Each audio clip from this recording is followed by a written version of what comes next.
When Jackie Robinson broke baseball's color barrier on this day in 1947, even he couldn't have imagined that one day 9 men of color would take to the field as the starting lineup in a Major League Baseball game. In fact, 7 years later in 1954, Robinson was part of the first team to field 5 black players at the same time, the Brooklyn Dodgers, of which he was a member of. But when the manager of the Pittsburgh Pirates one day in 1967 decided to take matters into his own hands, a serious racial divide was about to take place as the Pirates almost broke a barrier of their own. You see, 1967 was a very difficult year for the United States. A lot of race riots, protests over the Vietnam War, soldiers coming back in body bags, Martin Luther King and Bobby Kennedy assassinated within a year of this time. On June 17th, a Saturday afternoon, Pittsburgh manager Harry the Hat Walker, a Southerner who was once a staunch supporter of racial segregation, has baseball's most integrated team in the Pirates. 14 blacks and Latinos on that roster, where the average Major League team had maybe 5 or 6 men of color. And the 67 Pirates are coming off a 92-win season. They were threatening to win the National League pennant, and big things were expected from future Hall of Famers Willie Stargell and Roberto Clemente, one of the most electrifying players in the game. But on this particular day, Walker posted the strangest lineup card that anyone had ever seen before.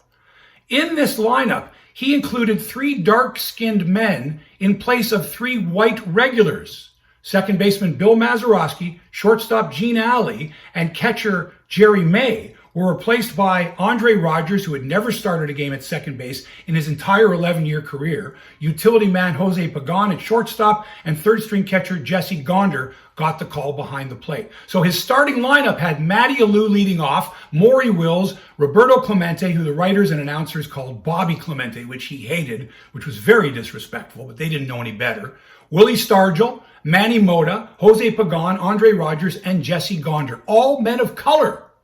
But wait, here's where it gets really interesting. The starting pitcher that day, Dennis Rybant, a white man.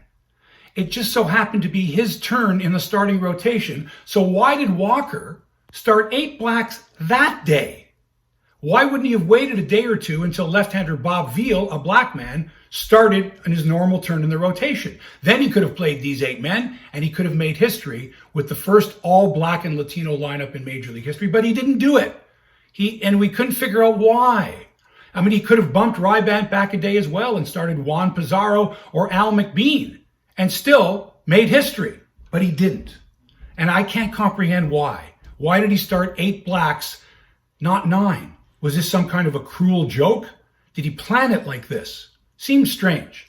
He initially appeared to go out of his way to produce an all-black lineup. Mazeroski and Alley always played together. I mean, if one was sitting, the other one was playing for sure. But on this day, they started the game, both of them, on the bench together. And May, the catcher, normally would catch he or Jim Pagliarone. Instead, on this day, it was Jesse Gonder. Crazy. Now, the Pirates players must have noticed what was going on. When they saw the lineup posted, they must have just said, what's all this about? This is a very, very strange lineup. And no one said anything to the press or apparently to each other about this possible historic day in baseball history. Had Willie Stargell not mentioned 4 years later that the Pirates almost put 9 brothers on the field in 1967, there's no mention of the game or the possible milestone at all. In the game, the Pirates jumped out to a 6-1 lead.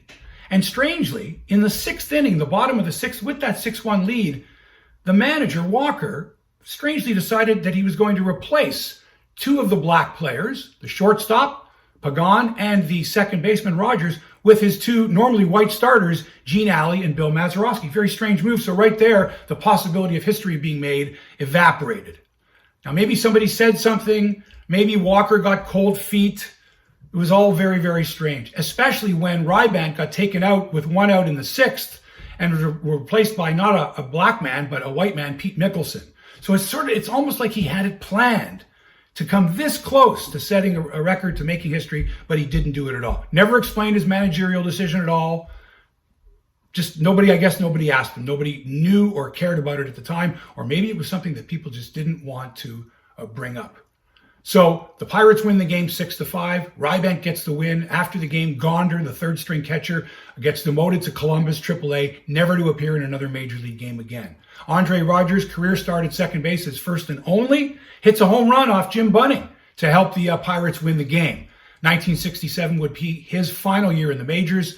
And strangely enough, both he and Gonder died within a month of each other in 2004.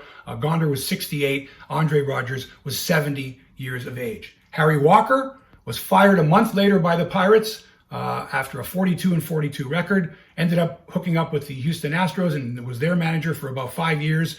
Never got the team above 500. He died in 1999 at the age of 80. But one wonders, did Harry the Hat Walker really want to start 9 men of color? Or did he think that maybe at that time in history, maybe 8 was enough?